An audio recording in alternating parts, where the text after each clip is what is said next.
எல்லாருக்கும் வணக்கம். இன்றைக்கி நம்ம ஒரு ஹேர் பேக் தாங்க பார்க்க போகிறோம். அதுக்கு முதல்ல சோத்து கத்தாழையை நல்லா க்ளீன் பண்ணி எடுத்துக்கோங்க.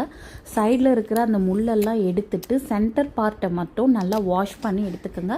இது கூட 10லேருந்து 15 செம்பருத்தி இலை, ஒரு செம்பருத்தி பூ, 2 டேபிள் ஸ்பூன் கோகோனட் ஆயில் எடுத்துக்கோங்க. நான் வீட்டில் செக்காடின தேங்காய் எண்ணெய் தான் யூஸ் பண்ணிக்கிட்டேன். இப்போ இது ஒரு மிக்சி ஜாரில் ஆட் பண்ணி நல்லா தண்ணி மாதிரி அரைச்சி எடுத்துக்கலாம். அபிக்கு இந்த லீவில் பொங்கல் செலிப்ரேஷனில் நேட்டிவ்க்கு போயிட்டு வந்து ஹேர் ரொம்ப டேமேஜ் ஆகிடுச்சு. நீங்கள் பார்த்தாலே தெரியும், கையில் அப்படி தொட்டாவே முடி கொட்ட ஆரம்பிச்சிருச்சு. இந்த அபி வேறு சென்டரில் என் முடியை வச்சு டேமேஜ் பண்ணாதம்மா இன்னும் அப்படின்னு தொல்லை பண்ணிகிட்டே இருந்தா. இப்போ அபி ஹேரை நான் நல்லா கோம் பண்ணிவிட்டு இந்த ரூட்டில் அந்த தண்ணியை வந்து நல்லா அப்ளை பண்ண ஆரம்பிச்சிட்டேன். ஸோ இந்த மாதிரி நீங்கள் அப்ளை பண்ணிவிடுங்க. அப்ளை பண்ணிவிட்டு ஒரு 10 to 15 மினிட்ஸ் ஹேரை நல்லா மசாஜ் பண்ணி விடுங்க.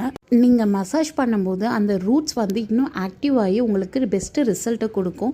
இதை ட்ரை பண்ணி பாருங்கள். இப்போ நல்லா மசாஜ் பண்ணிவிட்டு ஒரு 10 to 15 மினிட்ஸ் விட்டுட்டு நார்மல் வாட்டரில் நீங்கள் ஹேர் வாஷ் பண்ணிக்கலாம். நார்மல் ஷாம்பு யூஸ் பண்ணலாம். ஒரு டைம் அப்ளை பண்ணதுமே எனக்கு கொஞ்சம் ரிசல்ட் நல்லா தெரிஞ்சது. சாஃப்டாக இருந்தது, ப்ளஸ் சில்கியாகவும் இருந்தது ஹேரு. நீங்கள் இதை ட்ரை பண்ணிவிட்டு எப்படி இருக்குன்ற ரிசல்ட்டை வந்து எனக்கு கமெண்ட் பண்ணுங்கள். மறக்காமல் எங்கள் சேனலை லைக் பண்ணி, ஷேர் பண்ணி, சப்ஸ்கிரைப் பண்ணுங்கள்.